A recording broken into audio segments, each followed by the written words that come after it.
12 manata koymuşam bu şalvarları. Onun içinde 20 manatlı var, 30 manatlı var, 40 manatlı var, 45 manatlı var.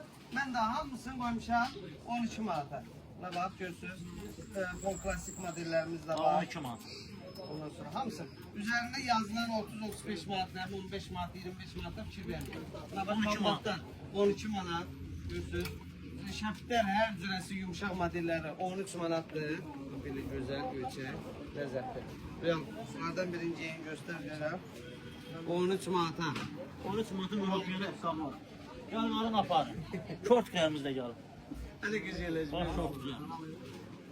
Evet. Durun gelin. Buradaki çatanlar 20 manat, oradaki çatanlar 13 manat. Yapma. Bak buralar ise 13 manat görürsünüz hamısı. Her qiymətə malım var. 25'e var, 30'a var, 50'ye var, 150'ye var, her Hər qiymətə qiymətə var, gəlin ekspres tutduğuna sizi gözləyəcəm. Sağ olun mu? Sağ ol.